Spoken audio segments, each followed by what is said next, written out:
Santai je Coach Rexy kan. Relax. Dah menang. Okey. Alright. Tapi kita nak panggil jugalah Tuan punya laporan tadi untuk terus bersama dengan kita bagi mengulas lebih lanjut tentang pencapaian Aaron dan Wake. So kita nak jemput masuk ke studio kita Shakara Zulkifli. Wow. Silakan Dah Kira. bersama jemput Silakan. dia. Hai Daya. Sila Hai duduk. Farid. Okey. Sihat? Sihat. Sihat, eh? Alhamdulillah. Itulah. Lama ke? Bukan tadi kat belakang jumpa ke? Aduh, tak boleh cover line pula. Sorry. You ni tak boleh lah. Okey. Silakan. Oh, Ladies nak tanya first. dulu ke? Awak dululah. Okey, since kita tadi baru je dengan Abang Rexy. Dengan Coach Rexy. Ingat Okey. terus abang. Oh, tidak. Boleh tak ada ataupun tidak kalau kita katakan bahawa pencapaian Aaron dengan Wake ni sebenarnya ada juga impact daripada Rexy? Ataupun tidak? Apa? What say you? Janganlah bagi benda serius sangat. Apa pula I? Of course lah, memang Coach Rexy memberi antara peranan penting dalam kejayaan Aaron dan juga Wake mencetus ataupun melakar sejarah di bumi Tokyo. Kerana kalau kita lihat prestasi ataupun profil Coach Rexy ni, major tournament apa je yang dia tak pernah menang gol? As a Olympic, player. dia Betul. ada gol. World Champ dia ada gol, Betul. All England, Thomas, semua dia ada. Jadi dia antara individu yang sesuai untuk membawa ataupun melatih Aaron dan juga Wake. Kerana kalau kita tengok prestasi Aaron dan Wake yang selepas Sukan Olimpik, mereka menghadapi satu situasi yang di mana hampir kira-kira 8 World Tour, kejohanan World Tour yang terbuka tu terkandas di peringkat separuh akhir. Mereka tidak mara ke final dan Aaron dan Wake antara beregu kita yang masih lagi belum tiada World Tour title. Even junior mereka Man Wei Chong dan juga T Kai Won pun dah ada World Tour title. Diorang tak nak, diorang nak terus World Champion. Ya, betul. Dia tak nak benda tu. Sampai, apa itu world title? Tak adalah. Kiranya macam Coach Rexy, saya pernah berborak dengan Coach Rexy.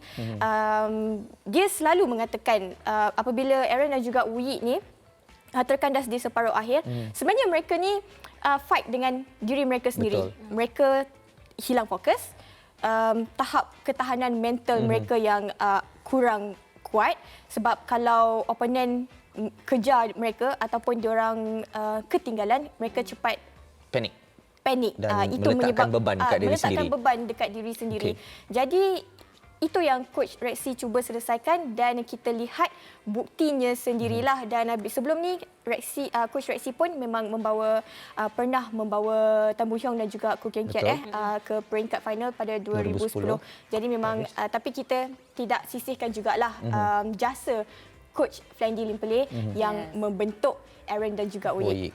Perlu dikenang juga jasa-jasa Of course. mereka. Ke zaman saya tu Rexy Maneki, Ricky Subagja. Ini dua adalah memang power lah zaman tu. Saja nak bagi tahu umur lah. Okey, cerita pasal pressure. Cerita bagi pasal pressure awak cerita tadi mereka meletakkan beban dekat diri sendiri. Bagi perlawanan hari ini, kita boleh katakan sekejap saja bila mereka ketinggalan 6, mereka ada nampak tekanan sedikit. Tapi all the way permainan mereka memang superb, memang nampak mereka nakkan kejuaraan itu. Daripada mana datangnya superb performance sebentar tadi? Of course, apabila mereka dah melalui detik-detik sukar after Sukan Olimpik tu semua, saya ke kejohanan badminton dunia tahun lepas, diorang kalah di third round. In fact, mereka tidak dapat menghadap media pun kerana mereka tahan nangis. Dan dekat Commonwealth baru-baru ni, mereka kena tapau 21-4 dengan pair England. Jadi saya fikir momen-momen yang tak best ni lah yang memberi ataupun memberi semangatlah kepada motivasi Aaron dan motivasi kepada mereka untuk membuktikan yang mereka ni adalah beregu utama negara. Memang kemampuan mereka sendiri. Yes, itu fighting spirit yang mereka ada yang tidak boleh nak kita deny. Mereka memang mempunyai semangat luar biasa. Okey, bagi yang tidak berpeluang untuk mengikuti perjalanan Aaron dengan Wake dalam World Champ kali ini, adakah kita boleh mengatakan bahawa mereka ada advantage dari segi laluan untuk ke final kali ini ataupun mereka memang earn untuk layakkan diri ke final, Kira? Kira yang kena jawab. Sebenarnya tak mudah juga diorang punya laluan ni, kerana saya pernah melihat diorang dapat draw yang lebih mudah sebelum-sebelum ini. Tetapi disebabkan masalah yang mereka hadapi, memberi tekanan kepada diri sendiri itu, mereka still sangkut dekat semifinal. Dan untuk semifinal kejohanan dunia kali ini, mereka bertemu dengan pair India di mana of course tak boleh juga nak melihat rendah kepada mereka sebab mereka adalah ranking ke-7 dunia. Betul. Bawah satu ranking je daripada Aaron dan juga Wui. Dan mereka mengatasi wakil tuan rumah yang juga merupakan juara bertahan kejohanan dunia. Jadi apa-apa pun memang mereka earn lah. Deserve untuk lah menang untuk kerana mampu mengatasi masalah yang mereka hadapi selama ini. Memang kita kena cakap tahniah lah untuk Aaron dan juga Wui. Tahniah, good job kepada anda. Kita bangga melihat kejayaan mereka. Betul, dan harapannya untuk teruslah meneruskan momentum itu. Back-to-back wins ke atas The Daddies, Ahsan dan juga Hendra. Adakah Aaron dan juga Wui akhirnya kata orang tu sudah kenal pasti apa rahsia untuk mengatasi otai ini? Okey, back-to-back win tu memang antara perkara yang membantu juga Aaron dan Wui untuk mengenali gameplay The Daddies ini. The Daddies beregu ataupun pemain yang berpengalaman.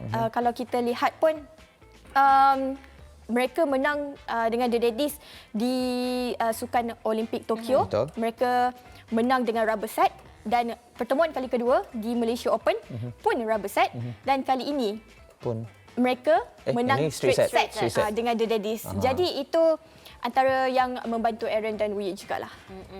Mereka at least dah pernah ada experience bertemu dengan The Daddies before this and finally, bukan finally lah, tapi mereka sebenarnya kenal dengan each other. So ada advantage dekat situ sebenarnya untuk Aaron dan juga Wui. Combination lah. Every tournament jumpa selalu. Jumpa. Kan mesti macam tak kenal. Yalah, combination lah antara diorang punya semangat tu dan dah kenal pasti even dekat gameplay. podium pun they tease each other. I tengok tadi masa Comel diorang sampaikan. Long friendship kamu tu diorang. kalau kamu enggak mau bagi aja sama aku. Dengar punya ke? Contoh. Pandai je Baris ni kan. Okey, so untuk Aaron dan Wui ni, kita yakin ramai yang memantau apa sebenarnya yang akan mereka lakukan next. So what's next untuk mereka kira? Maybe Takkan ada nak stop situ kan? World champion lepas tu apa? Come on, we want more. Okey, gelaran juara dunia pertama yang diraih oleh Aaron dan juga Wui ni memang diharapkan mereka untuk meneruskan kejayaan. Mungkin untuk raih World Tour title pula. Dan after this, Aaron dan Wui akan beraksi di terbuka Jepun sepatutnya. Tetapi kalau kita lihat sepanjang tournament ni, Aaron punya lengan kan berbalut kan. Coach Rexy ada katakan yang dia mengalami sedikit kecederaan di bawah armpit dia. Jadi kena tengok dalam masa terdekat sehari 2 hari sama ada Aaron dan Wui akan beraksi di terbuka Jepun ataupun terpaksa menarik diri. Sebab kondisi tu tak naklah terlampau push. Takut dia punya injury tu berlarutan. Jadi kita akan tunggulah macam mana keputusannya, sama ada dapat sertai ataupun tidak. Yang penting get well soon kita ucapkan kepada Aaron. Hopefully tidak ada masalah kecederaan yang serius mengalami pemain-pemain kita. Bukan mereka sahaja tetapi pemain-pemain yang lain juga. Betul. Terima kasih Syakira Zulkifli. Terima kasih Farid dan Dayang. Thank you datang ke sini. Dapat daripada mana ayat wow tu? Memang kita tagline kita yang kita suka. Dapat daripada siapa? Ada orang ajar ni. Hey, Wow ni. biarlah rahsia. Okey. Baik.